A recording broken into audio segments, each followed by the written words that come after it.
trying to keep this short because my face hurts. I want to say firstly, Walalin, to encrypted ritual beeps for making sure I got my COVID vaccine. Some of you know I have been trying since November to get a COVID vaccine, and because Virginia doesn't like helping anybody with health care in any way, that wasn't very important to them. Because of continually trying a vaccine, I had to deal with a lot of situations that increased my seizures, in addition to the fact that, yes, we are still living in a space of domestic violence. So, by living, I mean sheltering. We're still doing our best to get out of here. Because of that, I still I keep being like, I want to do work, and A, part of that would be people would have to, sign up for sessions, but B, like anything else I keep looking into, keeps being like, your health is no. So we're doing what we can do. Before I just talk about this story that's like going on being 20 years old now, which is a very interesting thing looking back in my life and being like, wow, it's been like almost 20 years now since this story. I also wanted to bring up, if you're having a hard time getting a vaccine, if you go onto the Walgreens website to sign up to go in to get your vaccine, on that it says that they will, and you need to go and look at it specifically, it says that they will cover it if your insurance won't or you don't have insurance. Virginia will do its best to fight against that. I sat in the car due to my health issues while Beeps went in there and, was like, hey, it says on here. And then we went back in there with me because we were just going to pay because I needed to get a vaccine. As somebody with like extensive nerve damage, and that's why, once again, I will probably not be on here long because my face is just really feeling it right now.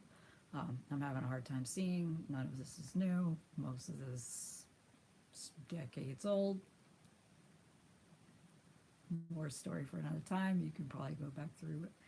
Most places on here where I talk about things, and you'll hear about the whys, and it has everything to do with the other story I'm about to talk about in a minute. But if you go on there right where you sign up to set up an appointment digitally, which should take care of all your paperwork. I know sometimes when I've done that on there back when it didn't matter if you had insurance or not, and the state had to cover it. We had to do paperwork again, but that was just because I think some folks that are more heavily monitored and penalized at their jobs because of being melanated just want to make sure everything was just like 100%, and I completely understand that. But so use that to your advantage, because then we went back in, not people being penalized or monitored at their jobs for being melanated. Don't ever use that to your advantage. Do everything in your power to stop that. Use Walgreens saying that they will cover the vaccination, it being right on the website to your advantage. Have it up on your phone. Have a screenshot as well. Take a screenshot while you're talking to the person about it, so you have like timestamp. You might hear Bowie kicking in the background because he's having nightmares because, domestic violence in a sheltering space. We all get it. But have that ready, because when we went back in to pay the $200 that we don't have,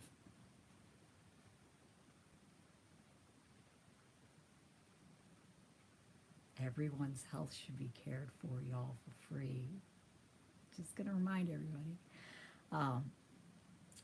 They just continued to be like, it's on the website, it's on the website, it's on the website. Do you see it on the website? And they were not like, they were polite, but they put up a fuss, and because of that, I have a vaccine. I'm also probably going to make sure I don't talk too much, because additionally, the reason my head hurts is because in addition to the domestic violence, like I don't want to say the standard domestic violence going on here, because what does that even mean? But one of our roommates knows that we are both extremely allergic to an aerosol spray they have here, and then they spray it in the vents, so I'm coming off and not being able to breathe or talk for the past few days. I'm me, so I'm just gonna mix some of that wheezing and use it for Ghost Townie's track to mix it with a track from Jabokto Wasselwig. Anyways, for those of you that are here being like, I want to hear about a cop car. I'm not gonna go into the first time. Really, the first time I was in a cop car was when I was like a preteen, and it's because the cops in my neighborhood were going after one of my black neighbors, another child that I was chilling with. And I had been taught to not accept that. I'm not gonna go into the whole thing, but you can bet that despite the fact that my parents raised me to be no cops, when I got, I was brought home in a cop car. I had been like a block and a half away, which was fine because I grew up during the age where, your kids should be outside playing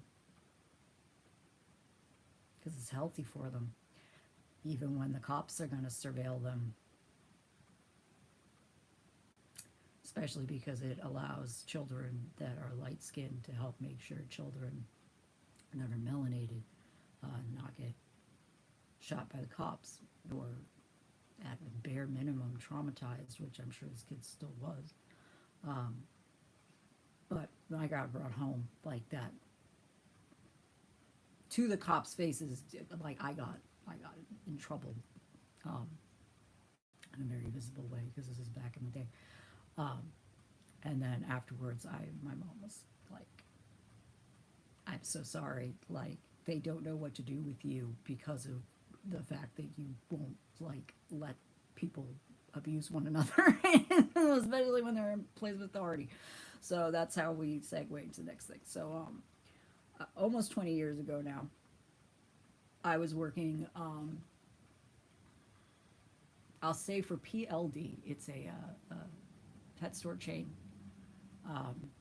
in Lenape-Hoking, which is New York City, legally occupied Lenape territory. And I was working in the morning. I used to work a lot when I worked there. Later on in working there, not much later on, there would be times where I would be scheduled from like 6 o'clock in the morning till sometimes 6, 7, 8, 9, midnight. Additionally, why I'm sure I have health problems. Don't do those things to yourselves, y'all. I understand when you're 20, like me, you do that, and then for some of us, like me, are like, oh, it's midnight. If I, ride the 6 home, or ride the L to the 6, I'm gonna get home at a ridiculous time, and then just have to go back out the door to come to work. So I'll just stay out. But I was in there on the morning shift. My manager had gone up around the corner to the Jewish deli, as they were prone to do. I was alone in the shop, this dusty little shop on 86th Street, between 1st and 2nd. I do mean dusty. I have so many terrible stories about that place, not just about the animal abuse there that went on, not just about people abuse there that went on. And for anybody that knows, in the morning, you have enough, cash and change in your register to make change. You don't have a lot. And anybody that, is out running around deciding to rob a place also know that. So, some little dude, some specifically, and I need to clarify this over and over, and I probably will, this little white dude, and I'm not saying little to be rude or anything, but this little white dude that was like, I was even skinnier than I am now because of all kinds of malnutrition problems having to do with the nerve damage that I was still surviving at the time and still am. Came in, he was a couple inches shorter than me, so he's probably like 5'5" or something like that. Comes in, goes to the register, goes part of the way down an aisle, and the thing is, this store was like small, like not like super, not like bodega, like small bodega, small, but small. So you had like a 3-aisle setup. It was very narrow, and they went down the middle aisle, and halfway they kind of paused, they came back, stood in front of me. I looked at them. I went to say, "Can I help you?" And I already knew. I was like, there is something wrong here. But, you know, I was used to dealing with a whole lot of things in my life by that point, and also because of them, no offense to all the folks out there that are racially identified as white. Um, I had already dealt with a lot of violence and trauma, including nerve damage from people that are racially identified as white. So I was like, this could go any sort of way, but I have the counter between me and this person, so that helps briefly. And then they proceed to pull out what, I'm not going to say the actual curse word, but what I had been taught and me and my friends would have called an FU knife. It's a thing that, once again, was more prone to be handled by men that are racialized as white. They were trying to scare you. I'm saying this is somebody that was living at the time in Lenape, Harlem, because that was a place I felt most comfortable for many, many reasons. We're not going to go into all the problems having to do with that and what all my melanated friends were going through at the time. It's a story for another time. But this will also kind of talk about that a little bit. And he just pulls it out and points it at me because, you know, that's people. And is like, just give it to me. And I was like, internally, my first thought process was, he better mean the money. Because despite how I look now, and I also don't think that this negates what I'm about to say or means that I wouldn't be this type of a person, but people are, you know, coded and taught to think about each other in very specific ways. I was absolutely perceived as female at the time, and I am an AFAB person, and I was definitely having to go with that perception a lot in my life for the sake of just like a bare minimum of safety, because I would not say I was generally ever safe. Not because of living in Lenape, Harlem. Once again, that was like one of the safest places I ever lived in my life. I grew up in the suburbs, so up outside Boston. So this guy has a knife at me, and I go, well, sure, pop the, you know, the register, because I am not going to what? Oh, silence. I'm not going to fight a dude about change. Not that kind of change, but I'll, you know, argue with people about, you know, systemic change, but not about capital change in the register that he could just have. And he did. And he was like, open up the safe. I was like, I don't have the ability to do that, but if you want to wait for my manager, he's just up around the corner at the Jewish deli. He'll be back in a minute. And he lit out because, you know, because he doesn't want to meet my manager, like, understandably.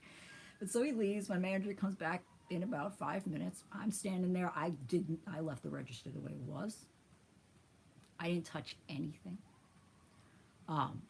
I was about to call my district manager, but first I had gone around and locked the front door for safety purposes, and then I went back around the register so I could take a breather for a minute. I also made sure to turn off the radio, which was prone to be just playing really problematic music that a lot of, you know, shops back in the day were really, really big on.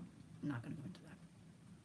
But, so firstly, he unlocks the door, my manager, and he comes in, he's like, why is this locked? And I was like, because we just got robbed, and I didn't want the person possibly coming back in here, because they seemed a little bit strung out. And he did not ask me if it was okay. He did not ask me if I was okay.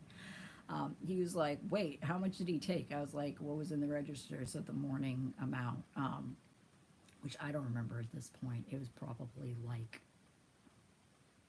20, 30 bucks. It couldn't have been more than, like, I don't think it even got up to 50 bucks. Again, this is almost 20 years ago. I was like my young 20s. I'm 41 now. And he asked me if the guy got in the safe, and I was like, of course not. Like, no. I told him you'd have to ask you. And my manager, like, kind of like anxiety laughed and immediately, like, told me to go get money from the safe, because I knew I could, but, like, told me to go get money from the safe to refill the register, make sure the door stays unlocked. They would handle customers coming in while they called the district manager. Upon saying that, I came back up. They had me fill the register. They had me handle customers while they called the district manager. None of this is new behaviors to me back then.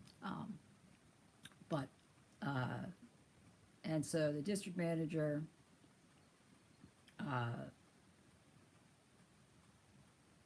called the police, or my manager did. I don't remember which. I was busy with customers, and at the same time, I was also explaining like what this person looked like. I was like, I can draw them because I can draw, and I was like, if you guys need that, and they were like, no, no, no, no, no, we're just gonna give the description.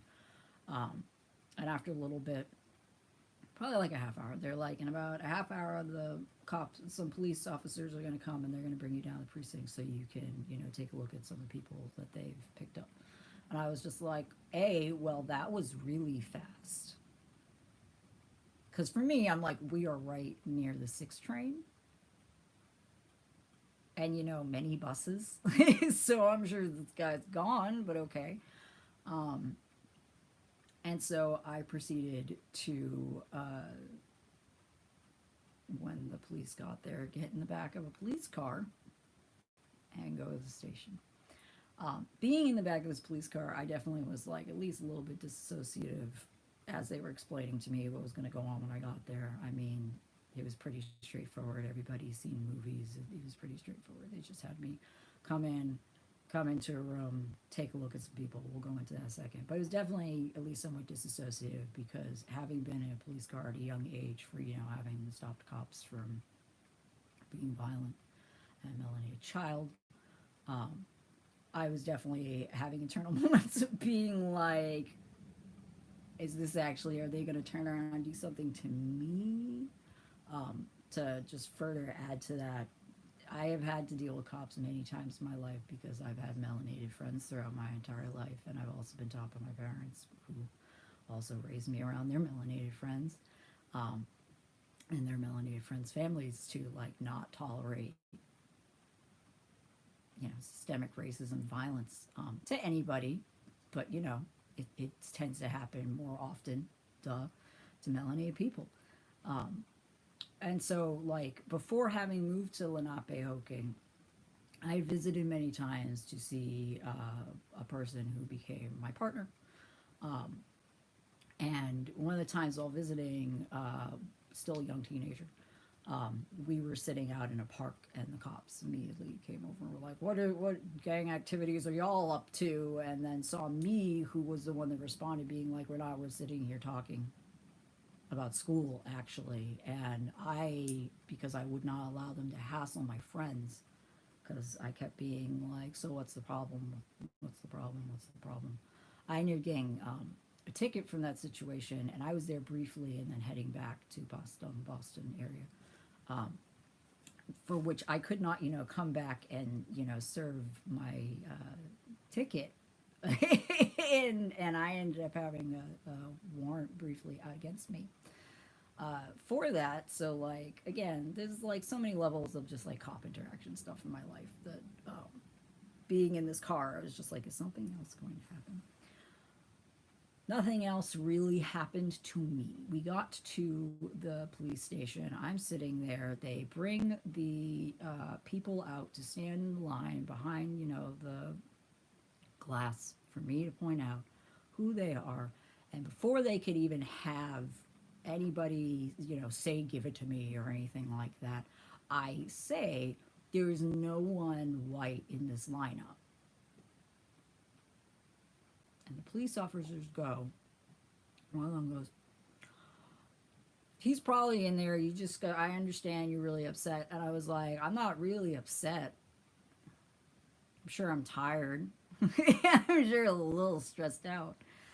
But there's nobody white in that lineup. And so there was a whole bunch of melanated individuals ranging from racialized as black to folks that racialized as brown and or brown, and folks that were like light-skinned Latin folks.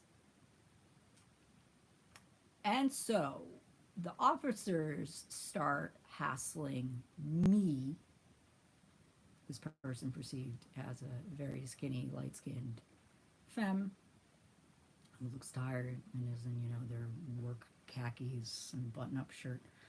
Um, Longer hair than I have now. But,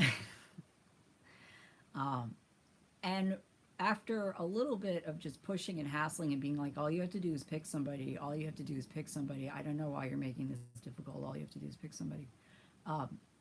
They started to be like, so, like, did you just take the money then? And I was just like, excuse me? And they were like, no, I mean, like, your general manager is, like, here filling out paperwork for you. I was like, nobody should be filling out paperwork for me. I should be filling out paperwork for myself, and then I need a lawyer here. And they were like, no, it's just, you know, you seem to be really confused and stressed out, and you're having a hard time picking the person that did this to you. And I was like, there's nobody white in this lineup. And they're like, see, you seem really confused and stressed out. We're just going to get you your general manager. And then they left the room, and they were gone for like 5 minutes or so. And by this point, I'm making sure to not, again, actually stress. And I was just thinking about how I was just going to be telling all my friends about this later, just being like, so y'all, again, these things happen. And so my general manager came in, and he was like, are you sure you don't see one of the guys? Are you sure it's not one of the guys up there? Are you sure it's not one of them? And I was just like, none of these people are white. And none of these people look like this person because, you know, like whiteness is a racial identity that is fictional, yes. But I was making a point that the person that robbed me with the knife and took the money and was off, you know, doing whatever with it, was not in that lineup. And the easiest way I could tell is because nobody in that lineup was Eurocentric looking. If I had said Eurocentric to any of these people, it probably really wouldn't have gone well. So I just, you know, was saying white. And the response after pushing me about it repeatedly was my general manager was like, you know what, I think you're just like really tired, and I think you're really emotional, I think you're really confused, I think like this entire situation has just been too much for you. And I was just like, the person is not in this lineup. And they're like, I just think you're confused, I think you need to go home for a couple hours, maybe come back to work after a couple hours, like I think you should just go home, I think you're exhausted and very stressed out, and I think you're feeling a little panicked and all of that. And internally, I was just like, so you're just calling me a hysterical woman? Okay. And I was like, is there any way I could put on record that none of these people are the people that I'm looking for? Because I don't want them to be like going into like, you know, like holding or anything like that, waiting on something that I'm going to say, because I'm not going to say any of these people did this. And they're like, oh, no, there's nothing we can do about that. I was like, I doubt that, because they're supposedly here because I said something, you know, a supposedly white girl. I'm sure a lot of people know how that narrative goes by now. And they're like, nah, and they, you know, just like, were like, bye, and sent me out of the precinct. And I, you know, headed home. Upon which, getting home, my partner got me a pizza when I told them what happened, like a legit pizza. And, you know, we just both kind of just spread the word, and that was about it. I did get asked one more time, like later in the week, like if I like remembered more correctly or was, and my response was, if they're gonna actually like, you know, put white people in that lineup, then I'll go see that lineup. And so I'm going to finish this up with saying, I don't think anybody should be in prison. I know it's hard for a lot of people. Including the people that, you know, like, I have my partial in right now. Including the people that did this to me. And caused the nerve damage in my face and all the lack of teeth, and, you know, the fact that, like, there's stuff that's not correct in here now. Just like, and I am absolutely going to throw this in here, just like I don't think anybody should be bombed or, you know, killed by a genocide or anything like that. And I know I've been talking about this a lot lately, but I'm going to say again on here, and I'm getting off of here, which is, there's a lot of people running around right now saying, oh, Palestine and Hamas don't like LGBTQ or LGBT or LG or gay or LGBT. Nobody ever says LGBTQIA plus when they're saying this stuff. People. So how can you support them? And my response to this is, for over 530 years now in the Western Hemisphere, the people in power here have been killing two spirits, trans people, non-binary people, non-colonially gender people, queer people, LGBTQIA+.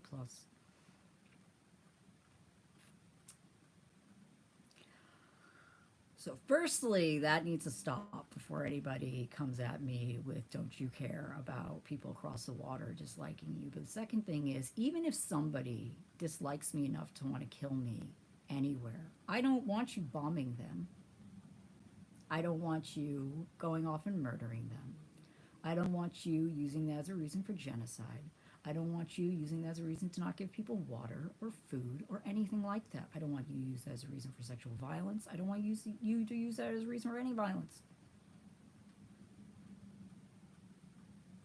I want you to focus on empowering all our relations to ecosystemally empower one another in safety, freedom, food, water, housing,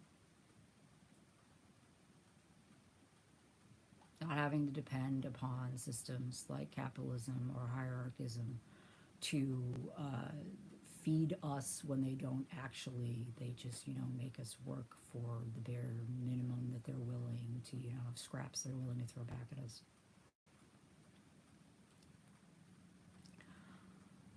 So yeah, please take care of each other, y'all. Please do act like the things that go on around you have everything to do with you and the choices you make in your life. And I'm not saying shame or embarrass or stress yourself. I'm just saying be responsible for your actions and do the best you can to take care. That was the last time I've been in a cop car this far. It is not the last time I've been hassled by cops or had flashlights in my face or had SWAT show up 3 a.m. or had cops corner me in an irrigation ditch for gardening in my own garden. The irrigation ditch was part of the property that I was living on. But those will be stories for another time. For those of you that are like, you must hate cops and white people, the person that is my partner for 15 years now is somebody racialized as white. And they come from a cop family. And I love their family, despite how they may feel about me. The Maltese, y'all. Take care.